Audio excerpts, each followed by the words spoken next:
ഒരിക്കൽ കൈവിട്ടു പോയെന്ന് കരുതിയ സ്വപ്നങ്ങളെല്ലാം ഒരുനാൾ നമ്മെ തേടിയെത്തും.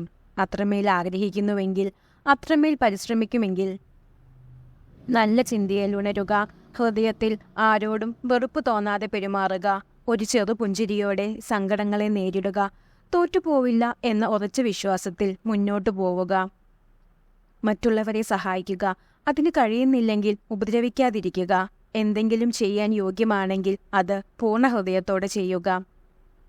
ദേഷ്യത്തിൽ സംസാരിക്കുന്നവർക്ക് അതിലും മനോഹരമായി സ്നേഹിക്കുവാനുള്ളൊരു ഹൃദയമുണ്ട്. പുറമേ ചിരിച്ചുകൊണ്ട് നല്ല വാക്കുകൾ മൊഴിയുന്നവർക്ക് അതിലും മനോഹരമായി വഞ്ചിക്കുവാനുള്ളൊരു മനസ്സുമുണ്ട്. ഒരു വ്യക്തിയോട് നിങ്ങൾ കയർത്തു സംസാരിച്ചാൽ എന്തിൻ്റെ പേരിലായാലും അത് നിങ്ങളെ തന്നെ അസ്വസ്ഥനാക്കും. അതുകൊണ്ട് അത്തരം സാഹചര്യങ്ങൾ ഒഴിവാക്കുക. കൂടുതൽ വെളിച്ചം നിങ്ങളെ അസ്വസ്ഥനാക്കും. കുറച്ചിരട്ടും അത്യാവശ്യമാണ്. അതുപോലെയാണ് ജീവിതവും. സുഖവും ദുഃഖവും ആവശ്യമാണ്. തെറ്റ് തെറ്റായിട്ടും ശരി ശരിയായിട്ടും ചൂണ്ടിക്കാണിക്കുന്നിടത്താണ് യഥാർത്ഥ സ്നേഹം. അല്ലാത്തവ ഒക്കെയും കാര്യം കഴിയുമ്പോൾ വലിച്ചെറിയപ്പെടുന്ന ചില സ്നേഹപ്രകടനങ്ങൾ മാത്രമാണ്. ജീവിതത്തിൽ എവിടെയായാലും ഒഴിവാക്കുകയാണെന്ന് തോന്നിയാൽ തനിയെ ഒഴിഞ്ഞു മാറിയേക്കണം. ഒത്തിരി വേദനിക്കുന്നതിനേക്കാൾ നല്ലത് ഒന്ന് ഒഴിഞ്ഞു മാറുന്നതാണ്.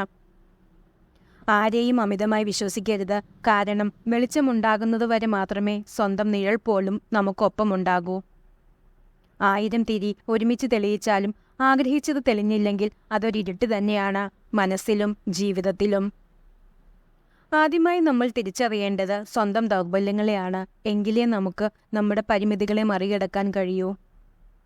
കൈവിട്ടു കളഞ്ഞത് എന്തെങ്കിലും തിരിച്ചു വേണമെന്ന് തോന്നിയാൽ കിട്ടിയെന്ന് വരില്ല.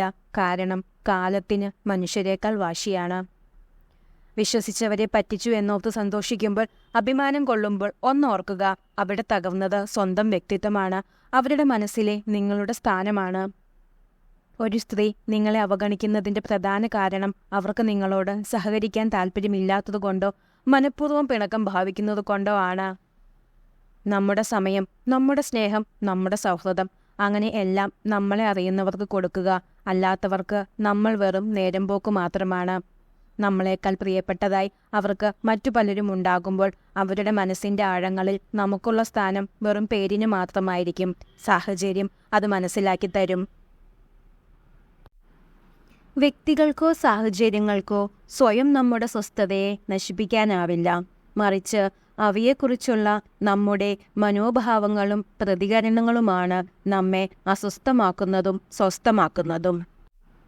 എന്തൊക്കെ പഠിച്ചാലും എത്രയേറെ അറിവുണ്ടെങ്കിലും തൊട്ടടുത്ത നിമിഷം ജീവിതത്തിൽ എന്ത് സംഭവിക്കും എന്ന് അറിയാൻ കഴിവില്ലാത്ത വെറും നിസ്സാരരാണ് എല്ലാ മനുഷ്യരും.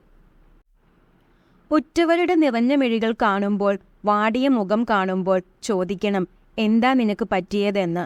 ഒപ്പം എല്ലാം കേട്ടുകഴിയുമ്പോൾ കൂടെ നിർത്തി പറയാനും സാധിക്കണം, സാരമില്ല, എല്ലാം ശരിയാകുമെന്ന്. അത്രയും പ്രിയപ്പെട്ടവർ ഇനി വരില്ല എന്നറിഞ്ഞിട്ടും ദൂരേക്ക് നോക്കി ഇരിക്കാറില്ലേ? അതൊക്കെ തന്നെയാണ് ഈ സ്നേഹമെന്ന് പറയുന്നത്. ആരുടെയും ജീവിതത്തിൽ അറിഞ്ഞുകൊണ്ട് ഒരു ബാധ്യതയാവാൻ നമ്മൾ കാരണമാകരുത്. നമ്മൾ അകലണമെന്ന് ആഗ്രഹിക്കുന്നവരുടെ ജീവിതത്തിൽ നിന്ന് നമ്മളായി തന്നെ അകന്നു നിൽക്കണം. ബാക്കിയുള്ളവർ എന്ത് വിചാരിക്കും എന്ന് പറഞ്ഞു നടക്കുന്നവർ നമ്മുടെ ലൈഫിൻ്റെ ഒരു പ്രധാന പങ്ക് നമ്മൾ കളയുന്നത് അത് ആലോചിച്ചിട്ടാണ്. ബാക്കിയുള്ളവരുടെ വിചാരം നമ്മുടെ കൺട്രോളിൽ നിൽക്കുന്ന ഒന്നല്ല. ഒന്നും ചെയ്യാനില്ല നമുക്കതിൽ. നമുക്ക് വേണ്ടപ്പെട്ടവർ നമ്മെ ഉപേക്ഷിച്ചു പോയാൽ എന്തു ചെയ്യും എന്ന ചോദ്യത്തിന് മനോഹരമായ മറുപടി ഇതായിരുന്നു: ഏറ്റവും അടുത്തവർ ആരും ഉപേക്ഷിച്ചു പോവില്ല. പോയവർ ആരും നമ്മുടേതായിരുന്നില്ല.